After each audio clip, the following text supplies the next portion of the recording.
Sejumlah perubahan besar terjadi karena pandemi COVID-19, tak terkecuali dalam setting industri dan organisasi. Salah satu perubahan yang paling signifikan adalah penerapan work from home atau WFH demi meminimalkan potensi infeksi COVID-19 terhadap para karyawannya.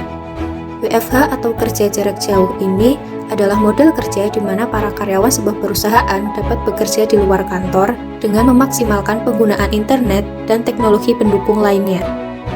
Walaupun WFH dijadikan sebagai solusi, ternyata WFH juga memberikan pengaruh negatif khususnya pada kesehatan mental para karyawannya, seperti loneliness dan isolation, anxiety, stress dan pressure, dan yang terakhir, depression. Putusnya hubungan sosial dengan orang lain melalui interaksi secara langsung akan menimbulkan kesepian dan perasaan terisolasi bagi banyak orang, termasuk karyawan perusahaan. WFH menuntut karyawan untuk cepat beradaptasi dan mengatasi masalah-masalah yang terjadi. Tidak adanya batasan waktu kerja juga sering membuat karyawan harus bekerja 24 jam sehari. Hal ini tentunya bisa memunculkan perasaan cemas, tertekan, dan stres, serta memicu burnout pada karyawan jika berlangsung terus-menerus. Terakhir, depression. Berbagai ketidakpastian dan masalah yang mungkin terjadi akibat pandemi, ditambah kecemasan, stres, dan kesepian saat WFH, bisa menyebabkan munculnya depresi pada karyawan perusahaan. Sistem kerja WFH ini seringkali membuat karyawan kesulitan untuk menetapkan batasan antara dunia kerja dengan dunia pribadinya, sehingga mereka kesulitan untuk mengatur batasan waktunya. Mereka kesulitan membagi waktu untuk bekerja dan tidak bekerjanya secara efektif dan efisien, atau bahkan tidak bisa membedakan waktu antara keduanya. Hal tersebut kemudian menyebabkan kecenderungan untuk overwork.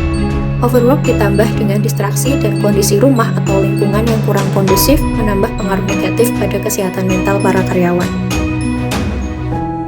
Salah satu survei yang dilakukan oleh Mental Health Association of Hong Kong pada bulan Juli tahun 2020 lalu menunjukkan bahwa sebanyak 87% respondennya mengalami lebih banyak stres, ketakutan mengenai keamanan pekerjaan, perasaan khawatir, kesepian, dan bahkan burnout selama WFH.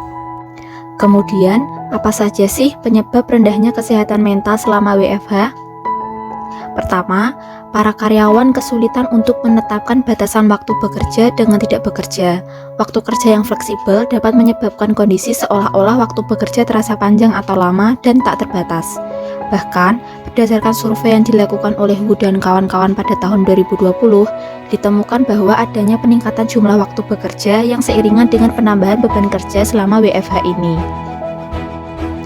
Kedua, konflik dikarenakan proporsi waktu yang tidak seimbang antara karyawan dengan keluarganya.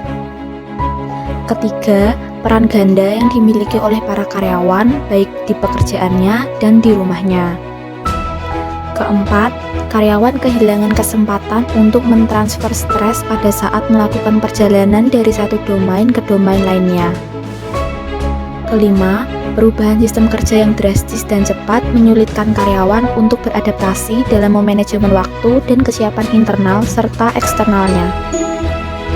Keenam dan yang terakhir, kurangnya kontak sosial dengan karyawan lain sehingga karyawan harus menghadapi beban kerjanya sendirian dan dapat menimbulkan kesepian. Apa sih yang bisa dilakukan oleh para pekerja untuk meningkatkan kesehatan mental mereka? Berikut ini merupakan beberapa cara yang dapat dilakukan oleh pekerja untuk meningkatkan kesehatan mental menurut WHO. Yuk kita simak. Yang pertama, hindari membaca, melihat, maupun mendengar berita COVID-19 yang belum jelas kebenarannya. Informasi COVID-19 yang belum jelas kebenarannya tanpa sadar seringkali menyebabkan perasaan cemas dan tertekan. Oleh karena itu, akan lebih baik jika kita mencari informasi yang sudah terbukti kebenarannya. 2. Menerapkan pola hidup yang sehat. Pola hidup sehat yang dapat diterapkan antara lain makan makanan bergizi, istirahat yang cukup, tidur teratur, serta masih banyak lagi.